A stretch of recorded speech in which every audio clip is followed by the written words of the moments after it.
नमस्कार दोस्तों, आपका स्वागत है। आज के इस भाग में विस्पर रत्तू ने बुरे आत्माओं की जगह के बारे में बात की है। जैसे बुरी आत्माओं की जो आत्मलोक की जगह है उनके बारे में उन्होंने थोड़ा विस्तार से कहा है। विस्पर रत्तू हमसे ये कहते हैं कि पृथ्वी पर ऐसे बहुत सारे लोग होते हैं कि जो बहुत ही बुरा कर्म करते हैं और फिर भी बहुत ही मज़े में जी रहे होते हैं। तो हमारे जैसे आम इंसानों को उनको देखकर यही लगता है कि वो कितना बहुत ही बुरा कर्म कर रहा है, लेकिन फिर भी वो बहुत ही अच्छे से जी रहा है। लेकिन ये हमें जो आज दिख रहा है वो हमेशा वैसे ही नहीं रहने वाला। विस्पर रत्तू ये कहते हैं कि एक ना एक दिन वो जब इस दुनिया से जब चले जाएंगे तब वो अपने आप को एक बहुत ही निचले स्तर पर पाएंगे, अपने आप को वो आत्मलोक में नरक में ही पाएंगे। और विस्पर रत्तू हमसे ये कहते हैं कि नरक में जो ऐसा स्थान है दोस्तों, वो इतना बुरा स्थान है कि जहाँ पर प्रकाश नाम की कोई भी चीज़ नहीं है, जहाँ पर एक भी किरण नहीं है प्रकाश का, वहाँ पर पूरी तरीके से अंधेरा है। और वहाँ पर वो इतनी बुरी अवस्था में रहते हैं कि हम उसके बारे में सोच भी नहीं सकते। हम वहाँ पे दोस्तों सांस भी लेना, मतलब सांस लेने के लिए भी वहाँ पर हमें मतलब पॉसिबल नहीं होगा। वो इतना भारी मतलब लोक होता है। विस्पर रत्तू हमसे ये कहते हैं कि वहाँ की जो मतलब आत्माओं के जो शरीर है वो इतने भारी होते हैं और वो इस तरीके से होते हैं कि जैसे मतलब वो पूरे शरीर नहीं होते, वो ऐसे शरीर होते हैं जहाँ पर उनको एक हाथ नहीं या फिर एक पैर नहीं, और वहाँ पर उनको एक जगह से दूसरी जगह पे जाने के लिए रेंगना पड़ता है। मतलब वो बहुत ही अच्छे से चल भी नहीं सकते, या फिर किसी चीज़ को उनको मतलब किसी चीज़ तक पहुँचना है तो वो अच्छे से पहुँच भी नहीं सकते।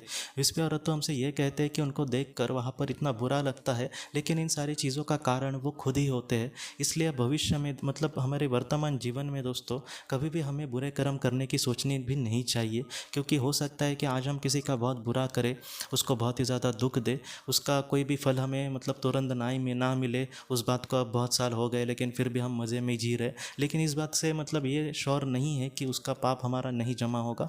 हम जो भी कर्म करते हैं उसका कहीं ना कहीं लेखा जोखा वहाँ पर लिखा ही है।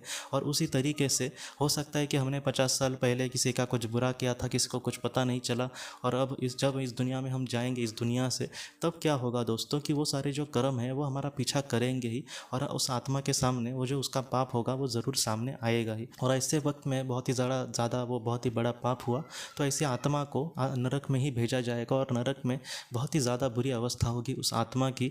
ऐसे वक्त में दोस्तों उन आत्माओं को वहाँ पर रहना बहुत ही ज़्यादा मुश्किल भरा हो जाता है। बहुत सारी आत्माएं यही कहती है कि हमें यहाँ पर नहीं रहना, और इस वजह से उनको बहुत ही बुरे बुरे जन्म लेकर, कभी कभी जानवर के जन्म लेकर भी वहाँ से मुक्त होने के लिए प्रयास करने पड़ते हैं। लेकिन उनका जो फिर से मतलब वहाँ से मुक्त होने का जो रास्ता है वो भी इतना मतलब आसान नहीं होता।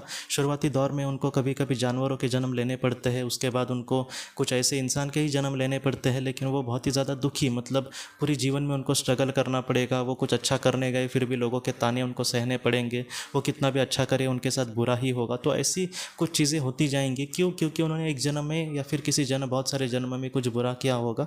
कुछ ऐसी भी आत्माएं होती है कि जो वहाँ से मुक्त होने के लिए किसी बुरे जीवन का चयन करती है और पृथ्वी पर आती है, लेकिन पृथ्वी पर आने के बाद भी वो बुरा ही काम करती रहती है। तो इस तरीके से कभी भी नहीं सोचना चाहिए। जितना हो सके हमारे अंदर हमें सुधार लाने की कोशिश करनी होगी। हमारे सामने कुछ ऐसे भी समझो लोग होंगे, या फिर हमारे परिचित कुछ ऐसे लोग होंगे जो शायद हमें कुछ गलत मार्गदर्शन कर रहे हैं, या फिर हमारे हाथों से कुछ बुरा करवाने की कोशिश कर रहे हैं। जैसे कुछ लोग, मैं आज भी देखता हूँ कि कुछ ऐसे कॉलेज के वगैरह लड़के दूसरे मतलब वो लोग सिगरेट पीते हैं या फिर शराब या फिर बियर वगैरह ऐसा कुछ पीते हैं, और वो खुद भी पिएंगे और अपने दोस्त को भी कहेंगे कि यार तू इतना सीधा साधा मत बंद, ये पीने से कुछ नहीं होता, ये तो इस तरीके से तो हम सिगरेट पीकर स्टाइल मार रहे हैं। तो इस तरीके से हमें नहीं सोचना चाहिए।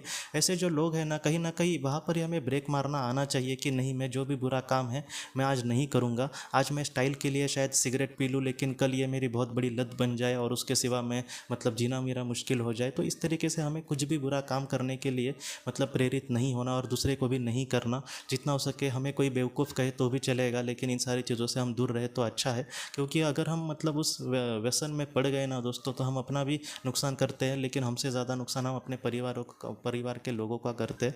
उनके मतलब उनको हम कोई भी मतलब एक ऐसा कुछ भी काम ना करें जिससे हम अपने परिवार वालों को दुख दे। और विस्पर तो हमसे यही कहते हैं कि जो बुरे लोग हैं, जो आज शायद मज़े में दिख रहे हैं, लेकिन उनको आत्मलोक में बहुत ही बुरे अवस्था में, बहुत ही बुरे स्थान पर रहना पड़ता है। इसलिए हम सपने में भी मतलब कभी भी किसी का बुरा ना करें। भविष्य में मतलब कभी भी हम ऐसा कुछ ना करें जिससे मतलब भविष्य में हमें कुछ बुरे परिस्थिति का सामना करना पड़े। इसलिए जितना हो सके दोस्तों हमें हमेशा अच्छे कर्म करके ही जीवन में आगे बढ़ने की कोशिश करनी होगी।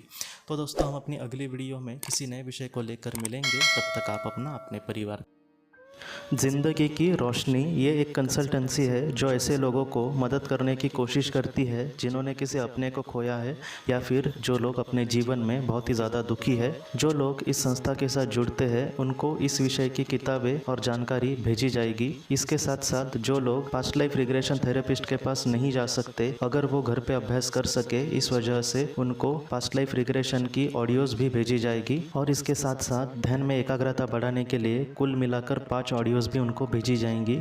तो जो लोग इस संस्था के साथ जुड़ते हैं उनको यह सारी चीज़ें उनके ईमेल पर या फिर व्हाट्सएप पर भेजी जाएंगी। अगर आपको इस संस्था के साथ जुड़ना है तो कृपया इस नंबर पे व्हाट्सएप करें।